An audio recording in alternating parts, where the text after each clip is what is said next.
Assalamualaikum warahmatullahi wabarakatuh. Pengadilan Agama Sorolangun sangat peduli dengan pemenuhan hak-hak disabilitas dalam mendapatkan layanan yang berkeadilan. Berikut kami perlihatkan video layanan informasi tentang tata cara berpengarah di Pengadilan Agama Sorolangun. Selamat menyaksikan. Pengadilan Agama di bawah Mahkamah Agung Republik Indonesia bertekad mewujudkan pengadilan yang inklusif untuk tercapainya visi Badan Peradilan yang Agung. Peradilan agama berwenang menyelesaikan jenis perkara antara lain yang pertama perkawinan seperti cerai, dispensasi nikah, isbat nikah, harta bersama, hak asuh anak, izin poligami dan lain-lain. Yang kedua pewarisan atau sengketa waris. Yang ketiga wasiat, hibah dan wakaf. Yang keempat zakat, infak dan sedekah. Yang kelima ekonomi syariah dengan pihak bank syariah. Dan yang keempat jinayat khusus untuk Mahkamah Syariah di Aceh. Apakah saudara punya sengketa terkait jenis perkara tersebut dan ingin menyelesaikannya di pengadilan?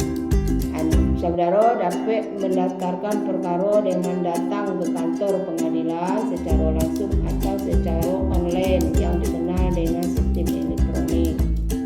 Bagaimana caranya? Sebagai penggugat, saudara dapat mendaftarkan perkara di pengadilan sesuai tempat tinggal tergugat. Tetapi untuk perkara perceraian didaftarkan di pengadilan sesuai tempat tinggal istri. Untuk gugatan terhadap benda tidak bergerak, diantaranya tanah dan rumah, saudara dapat mendaftarkannya di pengadilan di mana benda tersebut berada. Perkara di pengadilan agama dapat dilakukan dengan dua cara, secara biasa atau manual, dan cara online atau elektronik. Jika saudara berperkara secara biasa, seluruh proses peracara dilaksanakan di kantor pengadilan. Syaratnya cukup sederhana, hanya membawa KTP elektronik dan menyerahkan surat permohonan atau gugatan ke pengadilan. Kemudian saudara membayar biaya perkara sesuai yang ditetapkan. Setelah itu saudara menunggu panggilan sidang yang akan disampaikan oleh petugas pengadilan ke tempat tinggal saudara. Selanjutnya saudara mengikuti seluruh proses persidangan yang dilaksanakan di pengadilan agama.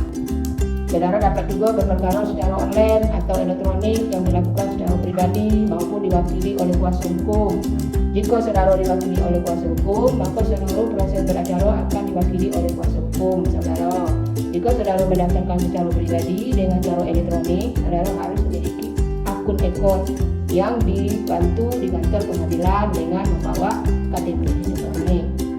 Pembuat akun ekor akan dibantu oleh petugas pengadilan. Setelah itu, pendaftaran perkara dilakukan secara online dengan menggugah dokumen permohonan atau gugatan melalui akun ekor yang telah dibuat. Kemudian, saudara membayar biaya perkara secara online atau elektronik sesuai tarif yang sudah ditentukan. Apa yang saudara lakukan setelah mendaftar perkara?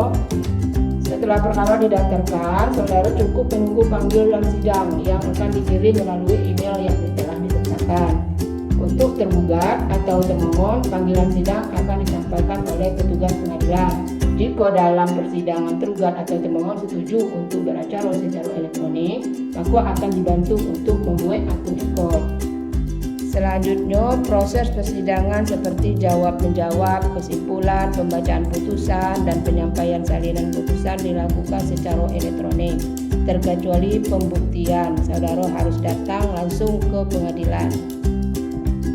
Jika tergugat atau termohon tidak bersedia untuk beracara secara elektronik, maka proses persidangan selanjutnya dilakukan secara biasa di gedung pengadilan.